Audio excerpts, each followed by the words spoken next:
Good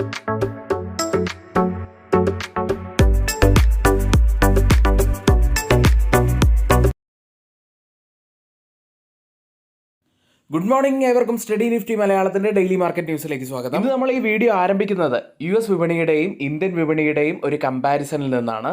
US വിപണി 2026 ആദ്യ പകുതി പിന്നിടുമ്പോൾ ഏകദേശം 9.5% മുകളിലുള്ള ഒരു റിട്ടേൺ ആണ് US വിപണിയിൽ S&P 500 മാത്രം ലഭിച്ചിരിക്കുന്നത്.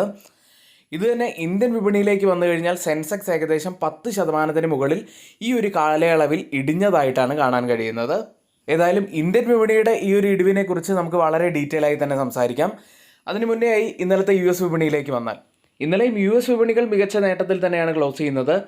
നാസ്ഡാക്ക് 1.5% ഉയർന്നപ്പോൾ S&P 500 0.79% നേട്ടമാണ് ഉണ്ടാക്കിയത്. ഡൗ ജോൺസ് 0.26% ഉയർന്നു.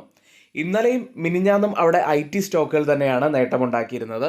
പക്ഷേ ഇന്ത്യൻ വിപണിയിൽ ഇന്നലെ കൂടുതൽ നഷ്ടമുണ്ടാക്കിയ ഒരു സെക്ടർ IT തന്നെയായിരുന്നു. ഇനി S&P 500ഉം നാസ്ഡാക്കും ജൂൺ മാസവും രണ്ടാം പാദത്തിലും, അതായത് Q2ലും 2020 ശേഷമുള്ള ഏറ്റവും മികച്ച പ്രകടനമാണ് കാഴ്ചവെച്ചിരിക്കുന്നത്.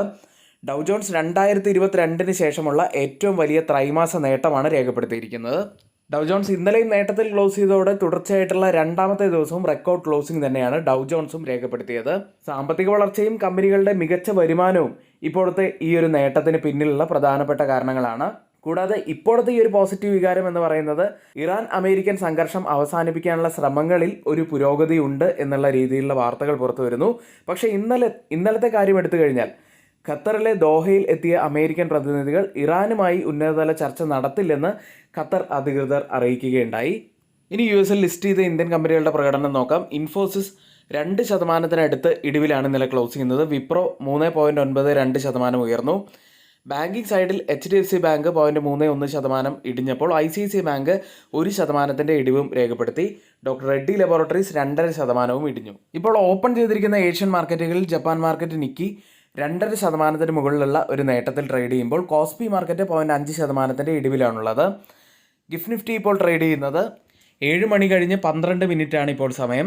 23,990 എന്ന നിലയിലാണ് ഇപ്പോൾ ഗിഫ്റ്റ് നിഫ്റ്റി ട്രേഡ് ചെയ്യുന്നത്. 23,987 എന്ന നിലയിലാണ്. അതായത് ഇപ്പോഴത്തെ ഈ ഒരു നില വെച്ച് 20 പോയിൻറ്റ്സിൻ്റെയൊക്കെ ഒരു ഗ്യാപ് ഡൗൺ ഓപ്പണിങ്ങിനാണ് നിഫ്റ്റിയിൽ നമുക്ക് സാധ്യത കാണുന്നത്. ഇപ്പോൾ നമ്മൾ പറഞ്ഞതുപോലെ തന്നെ 6 വർഷത്തിനിടയിലെ ഒരു ഏറ്റവും മോശം ആദ്യ പകുതി, അതായത് ഒരു ഫസ്റ്റ് ഹാഫാണ് 2026 നമുക്ക് ഇന്ത്യൻ വിപണിയിൽ കാണാൻ കഴിഞ്ഞിട്ടുള്ളത്. അതായത് 2026 ജനുവരി മുതൽ ജൂൺ മാസം വരെ സെൻസെക്സ് ഏകദേശം 10.26% ഇടിഞ്ഞു. ഇത് കഴിഞ്ഞ 6 വർഷത്തിനിടയിലെ ഏറ്റവും മോശം ആദ്യ പകുതിയിലെ പ്രകടനം കൂടിയാണ്. നേരത്തെ പറഞ്ഞതുപോലെ US വിപണി ഈ കാലയളവിൽ 9% നേട്ടമുണ്ടാക്കിയ ആ ഒരു സമയത്താണ് ഇന്ത്യൻ വിപണി 10% ഇടിവ് രേഖപ്പെടുത്തിയിരിക്കുന്നത്. നമുക്കറിയാവുന്നതുപോലെ 3 പ്രധാനപ്പെട്ട വിഷയങ്ങളാണ് ഈ കാലയളവിൽ ഇന്ത്യൻ വിപണിയെ കാര്യമായി ബാധിച്ചിരിക്കുന്നത്. ഒന്ന് പശ്ചിമേഷ്യയിലെ യുദ്ധമായിരുന്നു. വെസ്റ്റ് ഏഷ്യയിലെ പ്രതിസന്ധി മൂലം ആഗോള ആശങ്കകൾ കാരണം അത് ഇന്ത്യൻ വിപണിയെയും കാര്യമായി തന്നെ ബാധിക്കുകയുണ്ടായി. പക്ഷേ മറ്റുള്ള പ്രധാനപ്പെട്ട മാർക്കറ്റുകളെല്ലാം അതിൽ നിന്നും റിക്കവർ ചെയ്തു വന്നു. ഇന്ത്യൻ വിപണിയിൽ ആ നഷ്ടം അങ്ങനെ തന്നെ നിൽക്കുകയാണ് ഉണ്ടായത്. ഇനി അമേരിക്കൻ താരിഫ്, US താരിഫ് ആശങ്കകൾ ഇന്ത്യയിൽ വലിയ തോതിൽ തന്നെ ബാധിക്കപ്പെട്ടു. മൂന്നാമത്തെ ഏറ്റവും വലിയ ഒരു പ്രശ്നം നേരിട്ടത് IT സ്റ്റോക്കുകൾക്കായിരുന്നു. അതായത് AI മൂലമുണ്ടായ ബിസിനസ് തടസ്സങ്ങളും അനിശ്ചിതത്വവും IT സെക്ടറിനെ കാര്യമായി തന്നെ ബാധിക്കുകയുണ്ടായി. IT സെക്ടറിൽ തന്നെ കൂടുതൽ ഇടിവ് നേരിട്ട ഒരു കമ്പനിയായിരുന്നു ഇൻഫോസിസ് എന്നത്. അതായത് 2008 ഗ്ലോബൽ എക്കണോമിക് ക്രൈസിസിൻ്റെ സമയത്ത് ഇൻഫോസിസ് ഇടിഞ്ഞത് ഏകദേശം 37%. ഇപ്പോഴത്തെ ഈ ഒരു ഇടിവ്, അതായത് 2026 ഫസ്റ്റ് ഹാഫിലെ ഇടിവ് ഏകദേശം 37.5%. അന്ന് ഉണ്ടായിരുന്ന ആ ഒരു ഇടിവിനേക്കാളുള്ള കൂടുതലായിട്ടുള്ള ഒരു ഇടിവാണ് ഇപ്പോൾ 2026 ഫസ്റ്റ് ഹാഫിൽ വന്നിരിക്കുന്നത് എന്നാണ് ഇൻഫോസിസ് എന്ന സ്റ്റോക്കിൽ നിന്ന് മാത്രം നമുക്ക് മനസ്സിലാക്കാൻ കഴിയുന്നത്. ഇനി മറ്റൊരു വലിയ സ്റ്റോക്കാണ് ITC എന്നത്. 2001 ശേഷമുള്ള ഏറ്റവും വലിയൊരു ഇടിവാണ് ITCയിൽ ഉണ്ടായിരിക്കുന്നത്.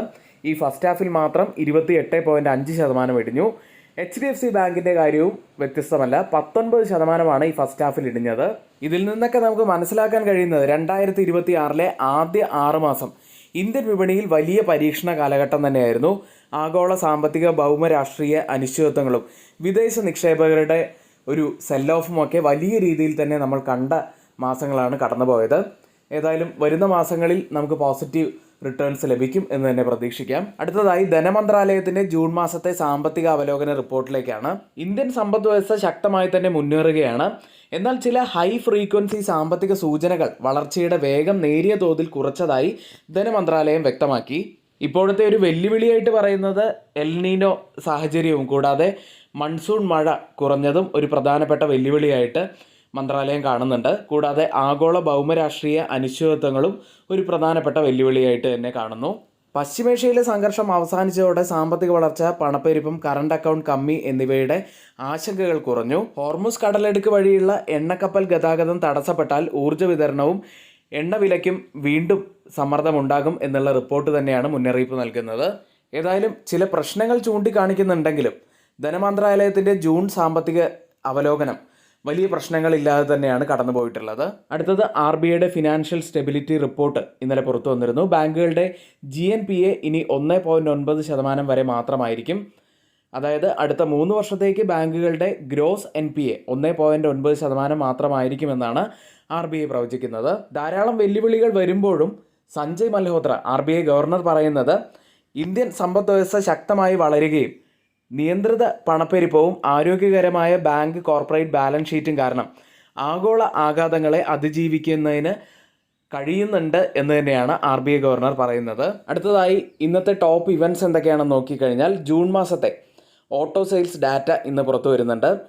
കൂടാതെ ഇന്ന് പ്രധാനപ്പെട്ട ചില ബോർഡ് മീറ്റിങ്ങുകൾ നടക്കുന്നത് ഫണ്ട് റൈസിങ്ങുമായി ബന്ധപ്പെട്ടിട്ടുള്ള അദാനി എനർജി സൊല്യൂഷൻസിൻ്റെ ബോർഡ് മീറ്റിംഗ് ഇന്ന് നടക്കുന്നുണ്ട്. സി എൻ്റർടൈൻമെൻറ്റിൻ്റെ ബോർഡ് മീറ്റിങ്ങും കൂടാതെ നെറ്റ്വെബ് ടെക്നോളജീസിൻ്റെ ബോർഡ് മീറ്റിങ്ങും ഫണ്ട് റൈസിങ്ങുമായി ബന്ധപ്പെട്ട് ഇന്നാണ് നടക്കുന്നത്. ഇനി ശ്രദ്ധേയമായിട്ടുള്ള മറ്റൊരു കാര്യമുള്ളത്, ഈ ജൂലൈ മാസത്തിൽ ഒരു തരത്തിലുള്ള ഹോളിഡേയ്സും NSAയിലും BSAയിലും വർക്കിംഗ് ഡേയ്സിൽ വരുന്നില്ല.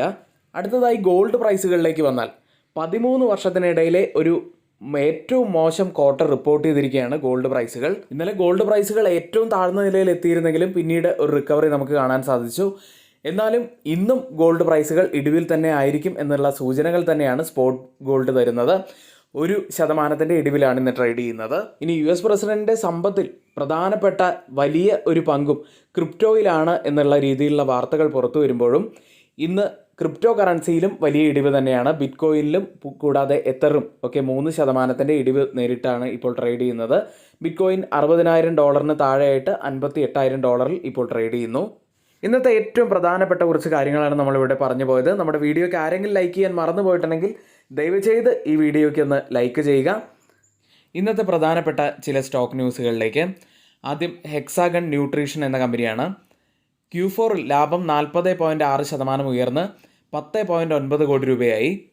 കഴിഞ്ഞ വർഷം ഇതേ കാലയളവിൽ 7.75 കോടി രൂപയായിരുന്നു ലാഭമായിട്ട് കമ്പനി റിപ്പോർട്ട് ചെയ്തത്. വരുമാനം 8% ഉയർന്ന് 115 കോടി രൂപയുമായി. മറ്റൊരു കമ്പനി കൊട്ടാക് മഹീന്ദ്ര ബാങ്കാണ്.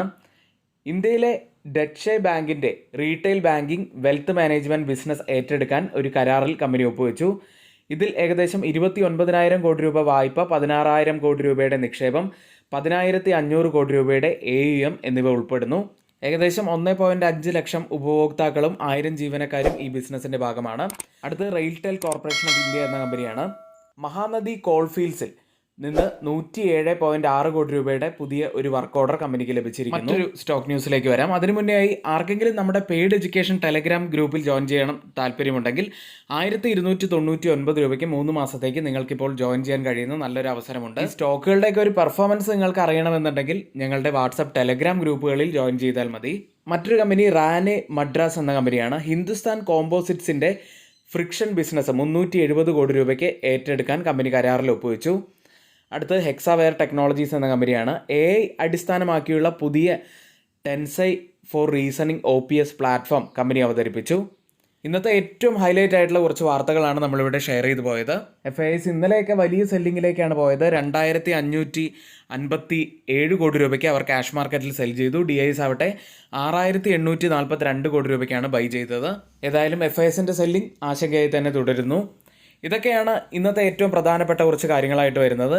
ഇന്ന് ഈ പറഞ്ഞ കാര്യങ്ങളെല്ലാം ഏറ്റവും ഓതറൈസ്ഡ് ആയിട്ടുള്ള സൈറ്റുകളായ money control, Mint, Reuters, CNBC, financial express തുടങ്ങിയ മാധ്യമങ്ങളിൽ നിന്നാണ് എടുത്തിരിക്കുന്നത്. മറ്റുള്ളവയെല്ലാം നമ്മുടെ വ്യൂസ് മാത്രമാണ്.